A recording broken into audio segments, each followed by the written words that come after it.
still don't have one yet. So. Okay. President. Great. Okay, thank you everyone for joining us on this November 29th special regional board meeting. I want to acknowledge that we're holding it on the traditional territory of the Tla'amin Nation. So I assume you all have agendas in front of you. Are there any changes or additions to the agenda I haven't heard about? Seeing none, can I get a motion to approve the agenda? Director Gisborne. Chair, I don't have a copy of the agenda. Okay, corporate officer, was it emailed out? Yeah, and I'm going to just send a copy again right now. Thank you, Chair. Okay. Nobody seconded it yet.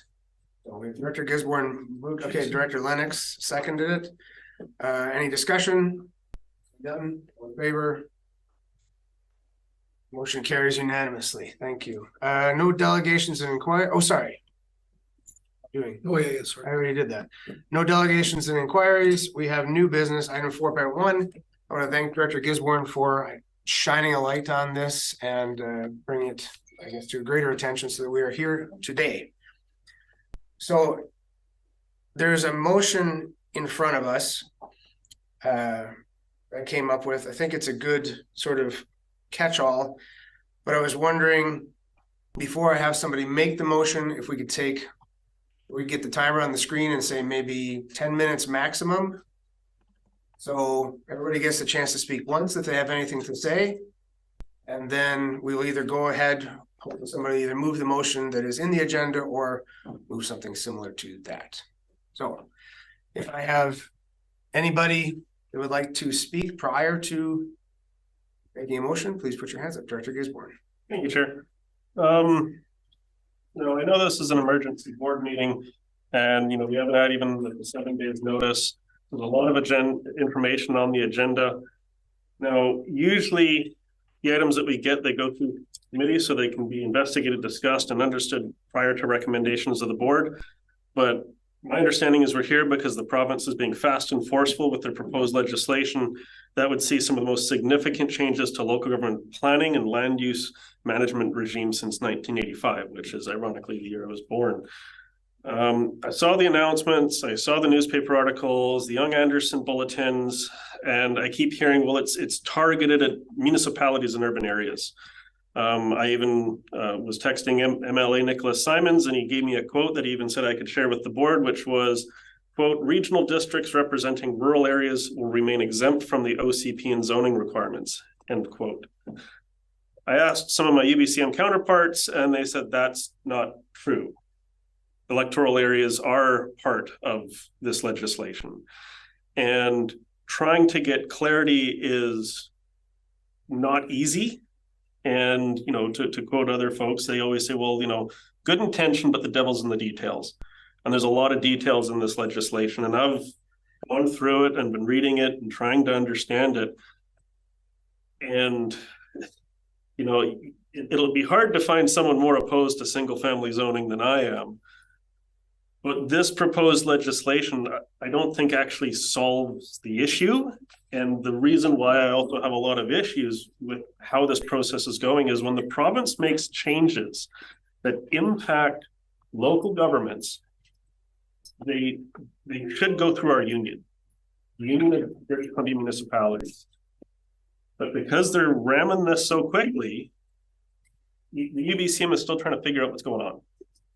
And that's why I think, we should ask the province to put a pause on this until the UBCM can get a handle on it to figure out how it'll affect not just municipalities, but also electoral areas. Because land use planning is an economic issue. And whatever changes happen in municipalities will affect electoral areas. But as I understand it, there are impacts in the electoral areas. The primary impacts are municipalities. And even Bill 45, where we had the session yesterday, there was concerns about whether or not Bill 45 would even be legal. And issues around, trying to enforce public safety.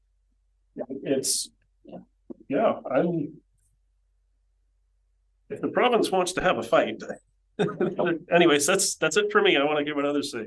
Great, thanks. Yeah, we got 7 minutes left. Director Elliott, I just want to say, we have a motion. It has not been made. We're just having a brief conversation ahead of time in case anybody wants to make comments prior to making a motion. Do I have anybody else who would like to Director Fall?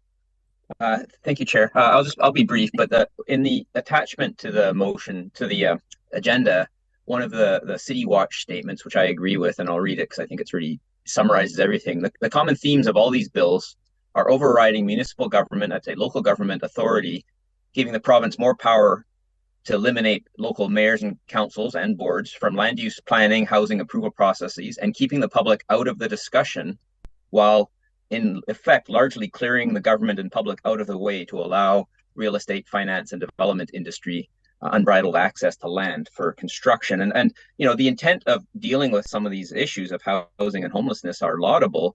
These bills are pretty serious, and there's two things about them that I'll raise that I really don't like. One is related to public hearings, and you know, even though most of the changes are relate to municipalities, we do have a municipality in our regional district, so it will affect us, and it, you know, may be a lot of concern for the city. But regional district, the rural areas are affected too. So section 464 says a local government in this case must not hold a public hearing if blah blah blah. So there's certain conditions added whereby we would not be allowed to hold a public hearing related to official community plan and zoning bylaws. So that's actually really significant. And the other is you know, forcing is related to land use, even though most of section 481.3 related to additional density is about municipalities. There's, you know, very careful looking at when, you know, the word municipality is used and when local government is used. But it's, you know, some of the sections do apply. So, you know, the section 481.3 sometimes uses municipality, but subsection 3 says a local government must exercise its powers under section 479 to permit the use and density of use necessary to accommodate one or both of the following in a restricted zone, and that's for detached single family dwelling zone. So there are cases where we are forced to do things in the rural areas, and of course the city is one of our members, and we have 2 directors here, and it'll have a lot more effect on them. So I'm in favor of I think the motion on the table is general. I think all of these bills have problems, and I support just saying they've got the process wrong. The intent is okay, but there's too many unintended consequences that haven't been thought out. You know, just doing this so quickly is completely inappropriate. And I was on the call yesterday with UBCM, and I think, you know, UBCM needs to be involved. We can, through UBCM, issues and concerns from local government can rise up, and the province could consider them. So they're just flawed right now. Great, thank you very much. Really appreciate all the comments so far. Director McCormick. Thank you. And I really concur with everything that Director Fall said. This is a case of the government running roughshod over the authority that the same provincial government in years past gave to local governments, such as over zoning, OCP, etc. I'm very upset at the lack of consultation and the lack of opportunity for input from the public regarding the authority the local governments have always had to create zoning and enact those CPs and you know, follow those as our guide. And all of that's now been taken away. So I really, you know, am unhappy with the whole process. There are aspects of the legislation that I don't mind as much as others, because I don't think it's really going to affect a lot of people here on Texada, but it's the principle of the thing, and that's what irks me. Thank you, Chair. Great, thank you, Director. Director Elliott. Thank you. Sorry, first of all, I apologize for my tardy arrival.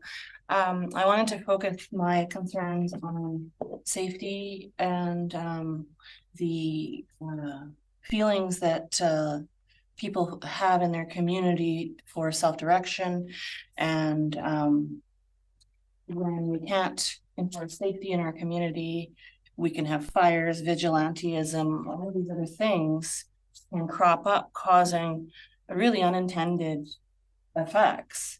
And most of this legislation is designed to shackle or limit the ability of local governments to respond to local concerns. And that can cause a level of frustration that will not work out so good. The intention to get housing built, I agree with. Fundamentally, we do want to streamline and get better at stuff.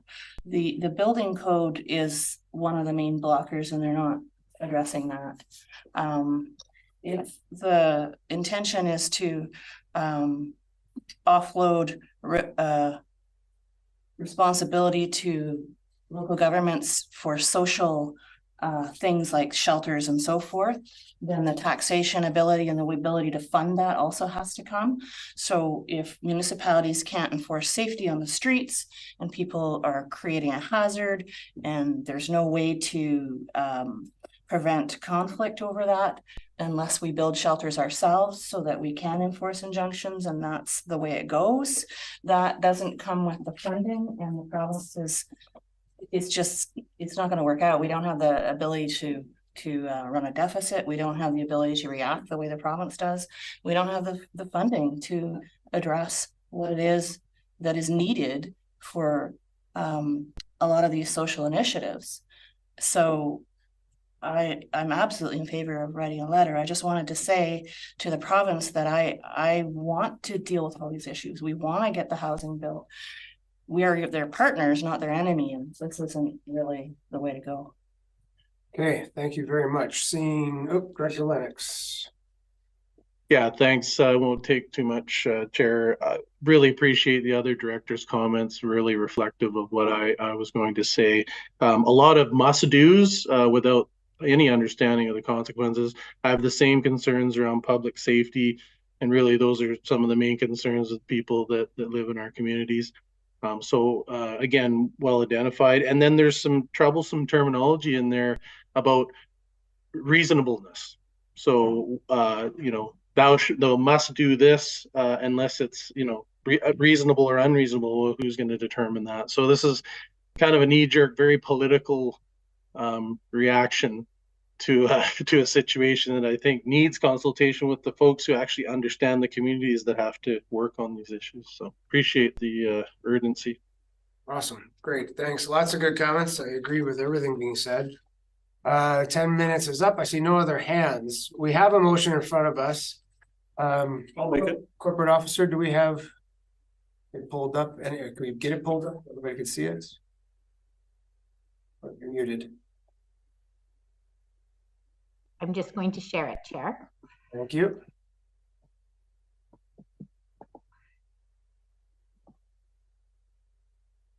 Is everybody able to see that? Yes, behind you. Yes.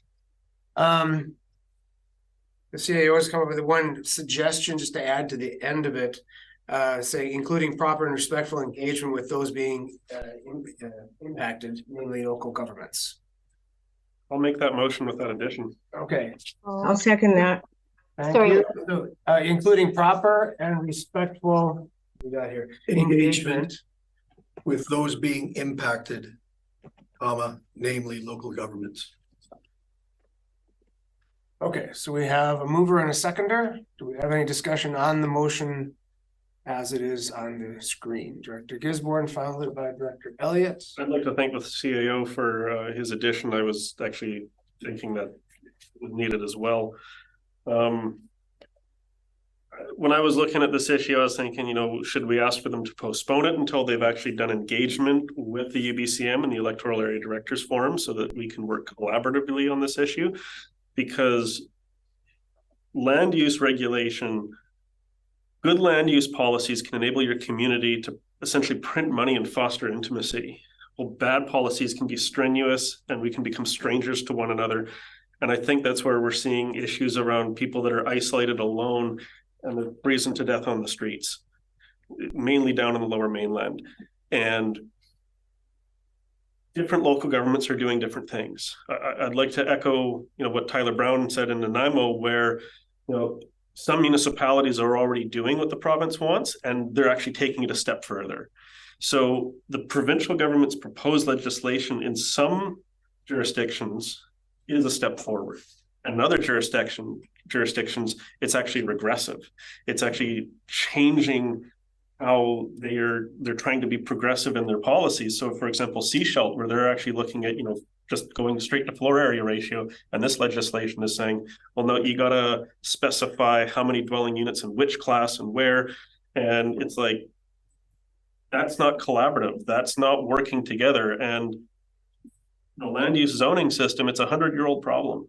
And that's what the premier said was, oh, it's a 100-year-old problem. And I think that they can just snap their fingers and fix it. So I do support this resolution. I think the province needs to work with the UBCM and the electoral area directors forums and local governments, because this is a major issue.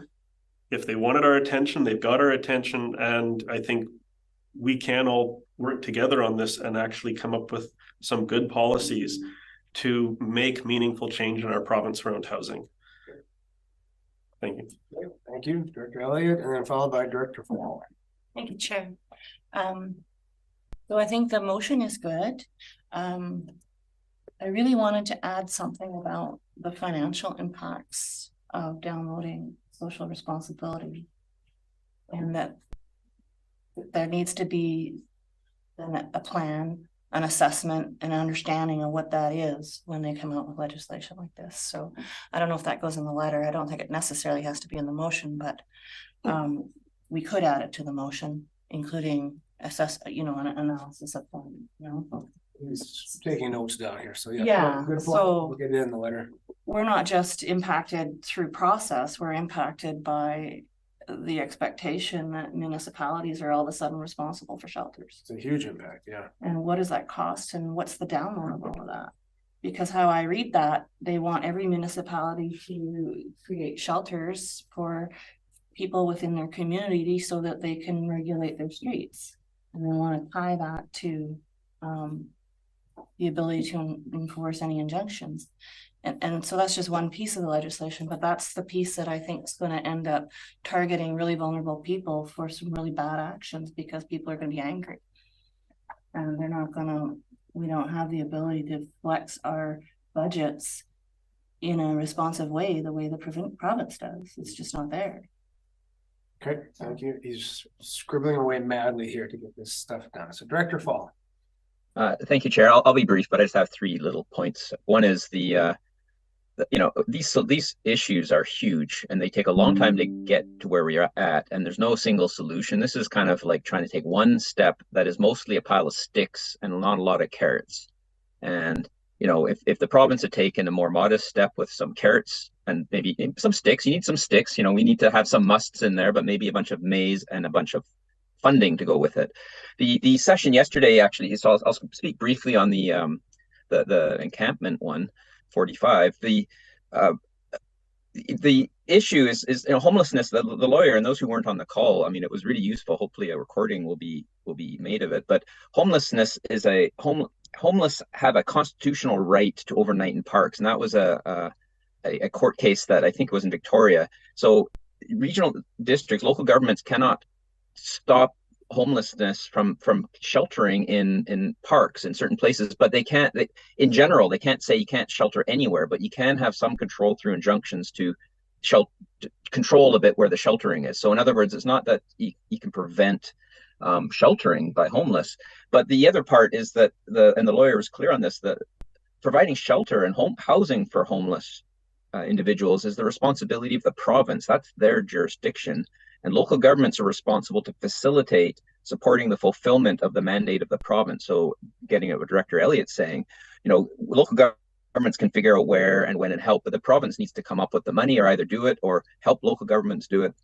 And, injunctions weren't the only tool, and they weren't a good tool. They're kind of end of the road tool, but they did prevent certain problems and safety issues and other things. So I think, that's actually a really, a problem of applying that kind of big stick, taking away these tools, while at the same time not providing a lot in the terms of incentives and working together. So I think cooperation and getting together, and I'm just saying this because I think some of that session yesterday could inform the letter a little bit. And I had a third thing, but it doesn't really matter. Oh, right. The third thing is that, what is the likely outcome? We're asking in this motion to withdraw those. The likelihood of the province doing that seems low, given that they're in committee right now. They've passed second reading. They seem to be barreling ahead. this is more or less the sentiment yesterday. But even so, there is, the province can push the pause a bit. They are going to slow down on the 45, Bill 45. So I think sending a strong message asking for this is important, even if it's not so likely to happen, because if other local governments do this, and probably others will, and UBCM is doing it, then the province might start getting a little bit of a sentiment that maybe they need to, go back to the drawing board a bit and change tacts, even if full withdrawal of these bills might not be in the cards. But there can be other ways of them being changed to keep the good parts. Great. Thank you very much for your comments. Director McCormick. Yes, thank you. And just kind of putting the comments of the last two speakers together, I'm talking about Director Elliott and Director Fall. Since government is asking us to basically take over a service that they legislatively are to provide, then I agree there should be something in our motion about the cost of doing that, because I think that is a really important factor for all local governments, and those are costs that we cannot afford. So could we take another look at the motion again, please, and see if there's a way of adding a comment in there about that? Well, all of these comments are being taken into consideration by staff members as well. So, right, I'm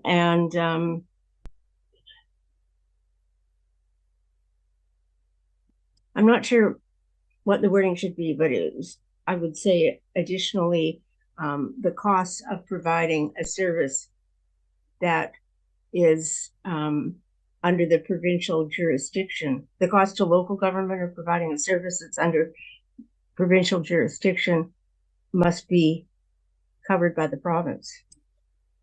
Words to that effect. I'm not sure it's necessary to have in the transfer of responsibility should come with transfer of funds. Okay. Do you want to comment on that? I'm just through the chair.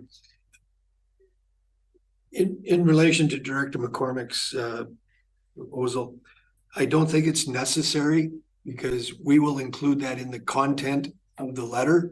Okay. All that type of language and information.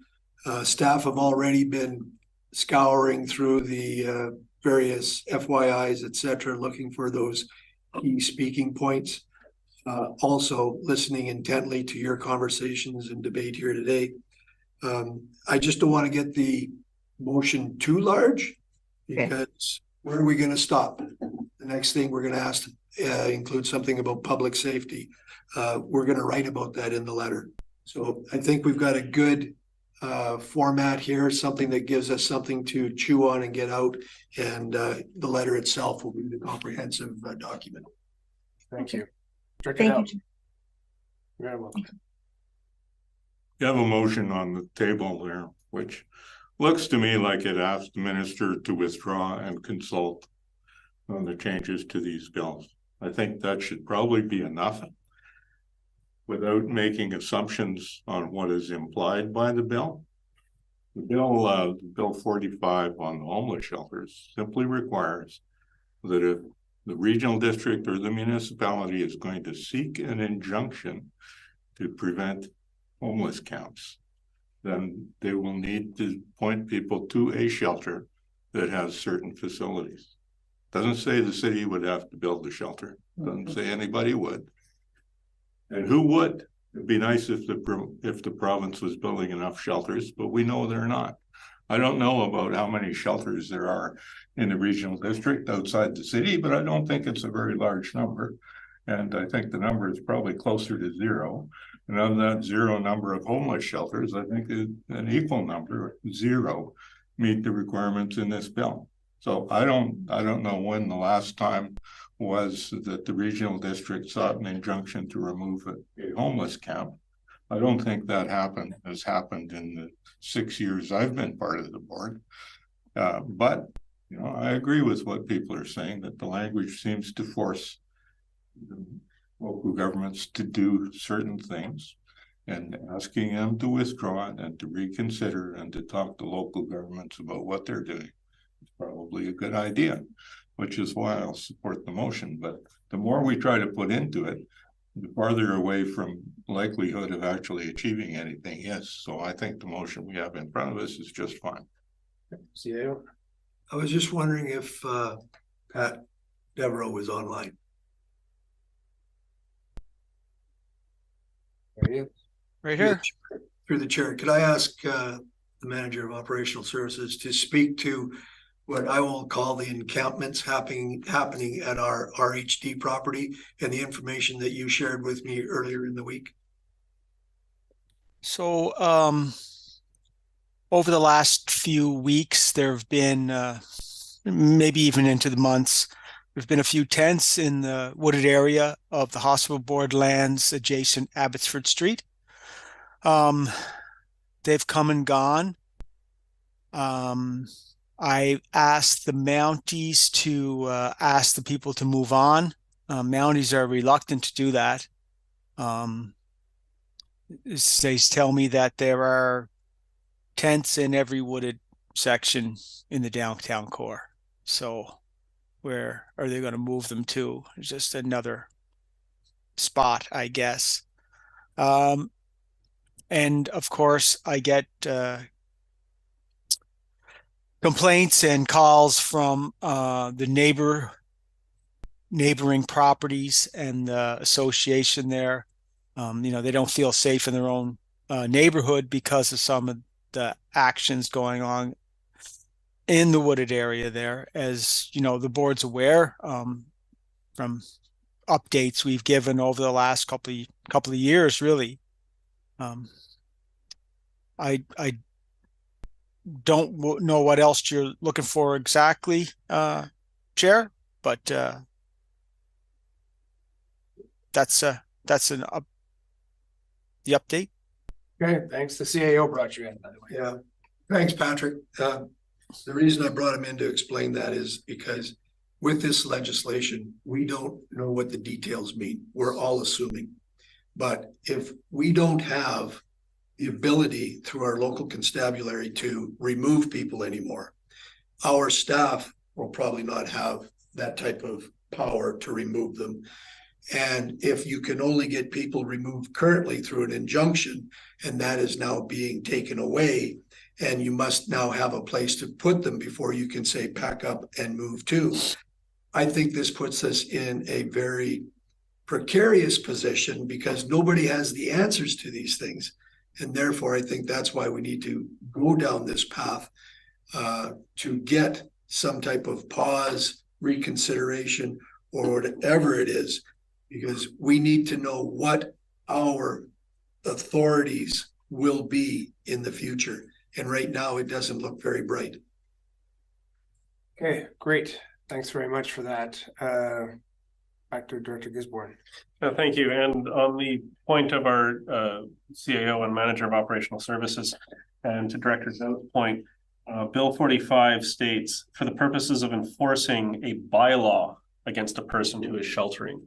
So it's, to me, like the injunction is the next step, but like it's our bylaws. And I've heard from some very rural folks going, well, if someone's sheltering on their own property because they haven't finished building a house, but they're, not complying with local government bylaws in relation to, water, septic, land use, all these other things, like would this proposed legislation also exempt them from complying with, burning restrictions and fire? And the answer is we don't know.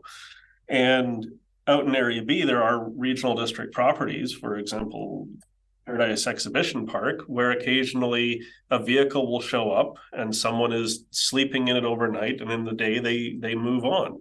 There have been issues in the past where there were folks kind of sheltering at the exhibition park, and now my understanding is there's an actual caretaker that PEPS has gotten to kind of help make sure that people don't start sheltering in the structures that are owned by the various organizations there. So it is an issue in our area, but thankfully we haven't had to do injunctions. It's mainly been, trying to have a bit of an understanding with each other. Like, oh, someone shows up, they're in a car, they're sleeping there for the night. As long as they're not really bothering anyone, they're not being really driven out. And, they head off during the day, which from the sounds of it, they're allowed to do that. But this legislation just says, well, unless there's extra shelter, well, unless there's shelter available that meets their needs, which, as we heard from yesterday's presentation, if someone has an addiction and the shelter that's available is, a shelter that doesn't allow the use of it's a barrier, and then that actually doesn't meet their needs, and therefore that shelter doesn't apply to their needs. So yeah, this is happening in our community. There is a lot of folks that are, in camping and trying to get shelter. We found one up by Westlake a couple of years ago, just sleeping under a tarp. It is an issue, and a lot of it has kind of been under the radar. But this legislation, 45 in particular, will that embolden individuals to say, no, I'm here and you can't get rid of me. And that is, I think, where we've heard some of the concerns around potential vigilantism and more kind of issues between residents and homeless, because they're community members. Yes, they're homeless, but there are community members, and it's the job of government to reduce the division that exists in our community and try and bring people together. And the way the province is going about this legislation, it's not bringing people together. And I want to work with the province, and I think the UBCM wants to work with the province and local governments and actually start getting to the root of these issues. Because this is another example of the province which has the power, but they don't want the responsibility. And if you got the power, you have the responsibility. And we want to work with them. Director Elliott. Sorry, I'll be very brief. Something just occurred to me, and that is that we have bylaws about having RVs at homes for people to live in and so forth, and where people can camp and can't camp, and even on private. Well, sorry, yeah, there are bylaws that exist out there, and some regional districts do have that as well. But does this legislation then allow tiny homes to pack up in a private residence anywhere, whether it's allowed or not? So I have questions about that too. And so if all of this is going to put people in danger and there's no way to keep people safe, it's, they need to think about that a lot before they just go willy-nilly saying, yeah, no, you can't enforce safety. That's crazy. Okay, thanks very much for the comments. Director McCormick. Thank you, Chair. And I will be brief. I have a quick question, and that is, do we know if this legislation or any parts of it pertain to ALR land? Because I couldn't find anything in there about ALR land. Do we know? I don't see anybody putting hands up to answer the question. Okay, well, I think that would be an important thing to clarify, because I'm sure the Agricultural Land Commission will have a few things to say if it does apply to ALR land. However, I guess I'm worried that this thing opens the door to people that want to live a homeless lifestyle to coming out here to BC, because there's no way local government will ever keep up with that kind of construction of homeless shelters. And if we get people from all over Canada coming here because of that, it's just going to make a bad situation even worse. So that's my fear. But I would like to know about the ALR land. We've got it written down here by staff. So thank you. To the ALR issue. Director Gisborne, Yeah, I've been looking into the ALR issue. Unfortunately, I don't have a clear answer. From what I've been able to read from the bill, it doesn't change the agricultural land reserve regulations around housing, but it does force local governments to, allow certain housing densities in all parcels that are under specific sizes. And in some cases, you might have ALR parcels that are small enough and connected to a water system, in which case you might run into the situation where a local government is saying, yeah, we say you can have these dwellings, but then the Agricultural Land Commission says, no, you can't. And it's one of those situations, I think, where It's not that the left hand doesn't know what the right hand is doing. It's the left hand doesn't know the right hand even exists. Like, has the Ministry of Housing consulted with their Ministry of Agriculture? And I don't think the answer to that question is yes, because I've been asking that exact question. And so far, they don't really seem to know. So I'm sorry, that's not, that's as clear as mud.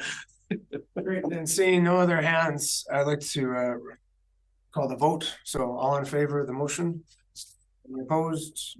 Not opposed, motion carries. Thanks very much. And what do we have, anything else? Oh, just question period. I don't know if Mr. Galinsky is on. I am on the line, Chair. Thank you very much. There was a very thorough discussion and my questions have been answered. Thank you for the opportunity. Ron, thank you, Paul. Okay, no proposed in-camera session. We've reached the end of our agenda, so we're adjourned. Thanks for joining us. Thank you, Chair, Thanks, for calling. No problem. Yeah. Idea. Hi, everyone. Bye.